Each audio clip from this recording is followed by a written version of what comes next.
Salam jumpa dalam kasih Tuhan Yesus Kristus. Hari ini saya bersyukur kepada Tuhan karena kita bisa jumpa dalam acara yang luar biasa, acara Mimbar Agama Kristen.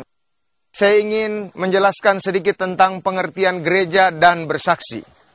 Saudara-saudara, kata gereja berasal dari kata Portugis igreja, diambil dari istilah eklesia, yaitu orang-orang yang dipanggil keluar dari sekumpulan kelompok dengan tujuan yang istimewa. Kemudian kata bersaksi dari istilah Yunani yaitu marturia, artinya menyatakan perbuatan-perbuatan Allah yang besar dalam dan oleh Yesus Kristus kepada manusia. Saudara-saudara sekalian, dengan demikian pengertian gereja yang bersaksi adalah sekumpulan orang percaya yang dipanggil keluar oleh Tuhan dengan satu tujuan khusus, yaitu untuk menyatakan perbuatan-perbuatan Allah yang besar kepada dunia ini di mana gereja itu berada. Saudara-saudara, sekilas tentang gereja Bethel Tabernakel Jemaat Yesus itu Tuhan Tobelo. Gereja ini didirikan sekitar tahun 1978 yang lalu dan dimulai dengan anggota yang tidak lebih dari 10 kepala keluarga. Dalam sejarah perjalanan gereja ini, dia telah melewati berbagai macam masalah, pergumulan, dan tantangan. Dan saudara, secara khusus kurang lebih 10 tahun yang lalu ada satu peristiwa yang sangat memprihatinkan di kota kita Tobelo, di mana terjadi konflik horizontal. Dan saudara, akibat konflik ini ada begitu banyak anggota-anggota gereja yang harus pergi meninggalkan kota ini dan kemudian pergi mengungsi dan berdomisili di kota atau di daerah yang lain. Ini merupakan pergumulan yang tidak pernah terlupakan. Saudara, sebagai seorang hamba Tuhan yang melayani di kota ini pada waktu itu, saya agak sedikit menjadi pesimis. Tetapi ketika kita datang kepada Tuhan dan mulai mencari apa yang menjadi kehendak Tuhan, saya katakan kepada jemaat, mari kita berdoa, mari kita menyerahkan persoalan ini kepada Tuhan. Dan kami mulai mengadakan doa dan pergumulan. Ketika kami mulai menyerahkan persoalan ini kepada Tuhan, kami lihat ada campur tangan Tuhan berlaku atas masalah ini. Dan untuk sementara orang mungkin ini merupakan satu malapetaka, satu hal yang tidak menguntungkan. Tapi saya mau katakan justru lewat persoalan dan tantangan yang berat ini, kami boleh melihat anugerah Tuhan atas gereja ini. Dan sejak tahun 2000 awal, kami boleh melihat berkat pertolongan Tuhan, gereja ini terus berjalan, bahkan bertumbuh dan bertambah. Bukan saja secara kuantitas, tapi juga secara kualitas. Nah, inilah kira-kira yang dikatakan sebagai gereja yang bersaksi. Saudara, ketika dunia melihat kuantitas maupun kualitas, maka dengan sendirinya mereka akan mengakui bahwa gereja inilah gereja kesaksian. Nah, saudara-saudara, sebelum saya bicara lebih lanjut, saya ingin kita mendengar sama-sama sebuah kesaksian dari Ibu Nelci.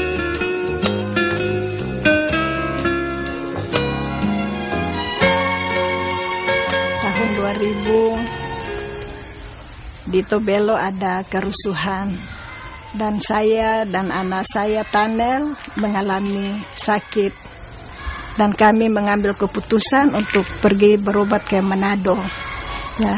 Kami tiba di Manado dan karena kami mendengar kabar bahwa di Tobelo kerusuhan semakin menjadi-jadi, saya menyuruh suami saya dan anak yang bungsu untuk ikut kami mengungsi ke Manado.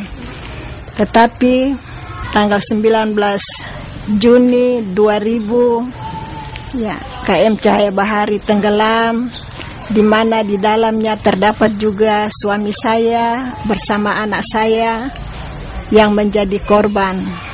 Dan saya sebagai seorang istri, seorang ibu, bahkan seorang wanita, saya merasa sangat terpukul mengalami kejadian seperti ini.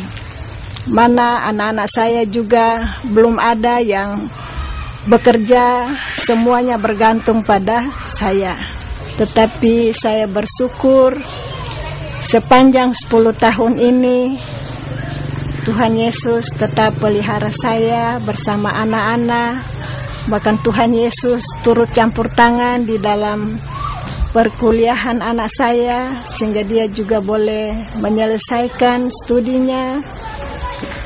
Bahkan kami juga diberkati dengan punya usaha, dan usaha kami juga boleh berkembang.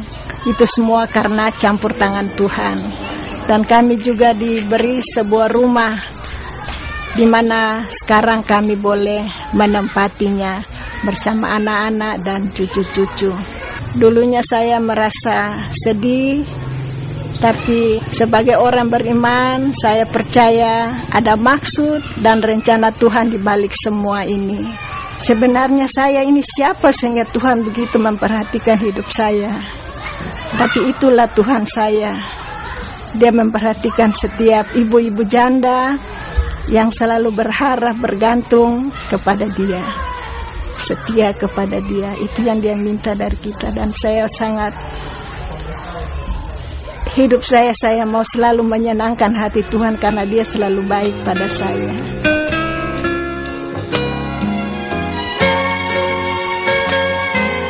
Ya, saudara, dari apa yang baru saja kita dengar tadi, kita lihat bahwa ini luar biasa. Karena apa? Sebagai seorang wanita ketika mendengar suaminya meninggal, anaknya hilang, saudara. Sebagai manusia pasti dia depresi, pasti dia putus asa. Tetapi puji Tuhan, dia adalah seorang anak Tuhan yang punya pengalaman khusus dengan Tuhan. Sehingga di balik semua yang dia alami itu, dia boleh saksikan bahwa justru ketika dia mengalami semua itu, di sana dia melihat campur tangan Tuhan yang nyata, sehingga keadaannya dari waktu ke waktu semakin membaik. Saudara-saudara sekalian, dari kesaksian Ibu Nelci tadi, saya mau katakan bahwa inilah gereja yang bersaksi. Dia tidak terpuruk dengan persoalan, dengan masalah yang dihadapi. Tapi ketika dia mengangkat tangan, di sana dia melihat dan dia mengakui bahwa sungguh Yesus, Tuhan yang dia sembah, adalah Tuhan yang hidup. Saudara-saudara, kadang-kadang Tuhan mengizinkan persoalan supaya kita bisa mengenal Dia dengan lebih baik. Dan dari pengenalan ini kita akan terpesona dengan apa yang Dia buat bagi kita. Kita akan dengar sebuah pujian untuk Tuhan.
Saudara, gereja yang bersaksi bukan sekedar karena ya bangga dengan gedungnya, bangga dengan organisasinya, tetapi gereja yang bersaksi sebetulnya adalah kesaksian yang dialami oleh setiap anggota di dalam gereja itu sendiri.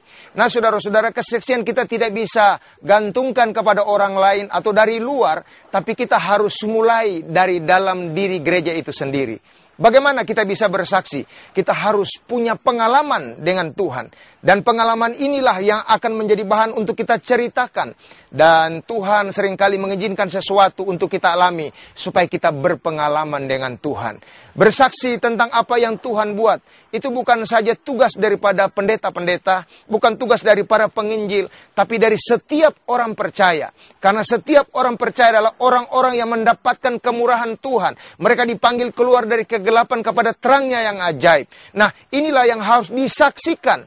Nah, saudara-saudara, kadang-kadang kesaksian kita bukan karena berkat, bukan karena mujizat saja, saudara-saudara. Tapi kadang-kadang ada pengalaman-pengalaman yang kurang menyenangkan, pengalaman-pengalaman yang pahit barangkali, saudara-saudara. Tetapi itu kadang-kadang dipakai oleh Tuhan untuk supaya kita bisa melihat, mata kita bisa terbuka dan mengenal Dia dan mengenal kuasanya. Sehingga saudara-saudara, lewat pengenalan ini kita akan semakin tahu betapa dahsyatnya Tuhan kita. Saudara, kurang lebih 10 tahun yang lalu ada seorang anggota jemaat yang akan menyaksikan bagaimana ketika dia mengalami kehilangan, baik tempat tinggal, tempat bisnis, semuanya habis. Tetapi saudara, ketika dia sadar bahwa kekuatannya tidak bisa diandalkan, baik uang, baik harta, baik apapun, dia mulai menaruh harapan dan kekuatannya kepada Tuhan. Ketika dia mulai mengandalkan Tuhan, dia mengajak orang tuanya, saudara-saudaranya mencari Tuhan. Saudara, luar biasa Tuhan yang disembah, tidak pernah mengecewakan. Dia katakan bahwa, ketika dia mulai mengandalkan Tuhan, dia lihat pemulihan terjadi. Apa yang tadinya hilang, mulai dibawa kembali, mulai dikembalikan oleh Tuhan. Walaupun mungkin dalam bentuk yang tidak sama. Tetapi ada rasa kepuasan, itulah yang membuat dia bisa bersyukur. Dan dia bangga dengan Yesus sebagai Tuhan. Itu sebabnya kita akan mendengar kesaksian dari Bapak Andi yang menceritakan bagaimana pengalaman ketika mereka mengalami kehilangan itu.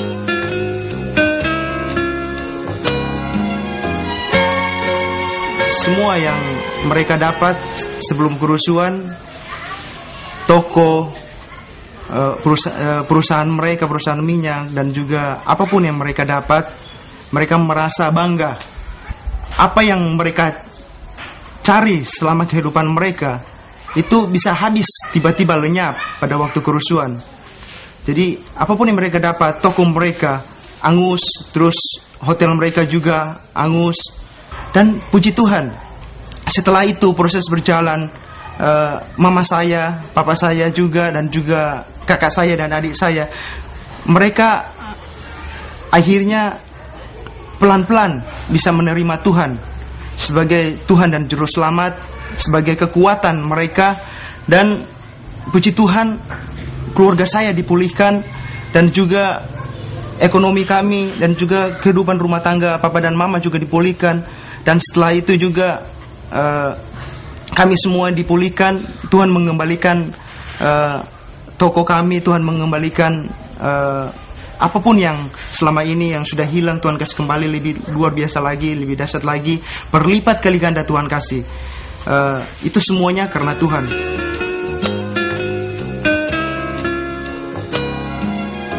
Tetapi saudara-saudara, ketika mereka mengalami pemulihan, ada beberapa versi, ada beberapa respon terhadap pengertian pemulihan. Saudara-saudara, pengertian tentang pemulihan kadang-kadang berbeda, karena setiap orang mempunyai ukuran yang berbeda.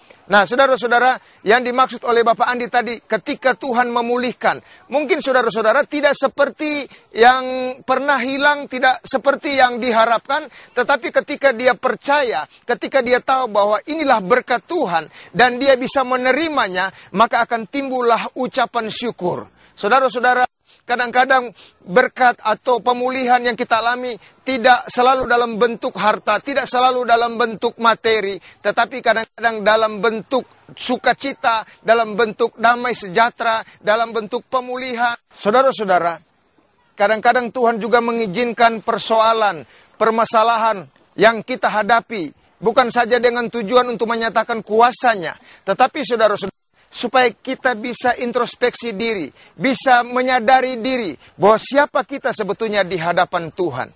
Kadang-kadang saudara-saudara, maksud Tuhan mengizinkan semua itu supaya membawa kita lebih mendekatkan diri kepada Tuhan, supaya kita bertobat dan mulai kembali setia kepada Tuhan.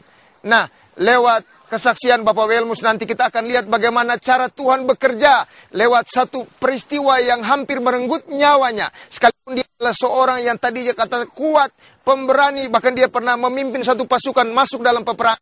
Tetapi ketika dia tidak berdaya, saat itulah dia harus mengakui dan menyerahkan hidupnya kepada Tuhan.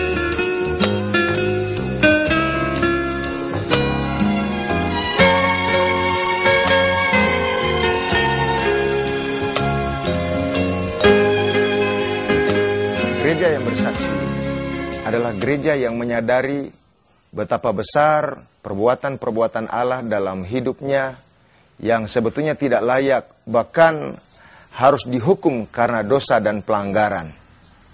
Nah, kondisi inilah yang akan menyebabkan seseorang menyadari diri dan kemudian bertobat di tengah-tengah masalah yang dihadapi, bahkan sesuatu yang mungkin mengancam jiwanya. Dia di sana justru akan melihat bahwa dia tidak berdaya dan dia harus bergantung kepada Tuhan. Saudara-saudara, berikut ini kita akan mendengarkan sebuah kesaksian dari seorang bapak yang dimana lewat tekanan hidup yang dia alami, bahkan bahaya yang mengancam nyawanya, di sana dia sadar dan dia bertobat, kemudian dia menyerahkan hidupnya kepada Tuhan dan dia buat komitmen baru untuk setia kepada Tuhan. Puji Tuhan. Sebentar kita akan mendengar sebuah kesaksian lewat seorang bapak di mana ketika dia mengalami tekanan yang berat, bahkan bahaya mengancam nyawanya, dia kemudian sadar dan dia bertobat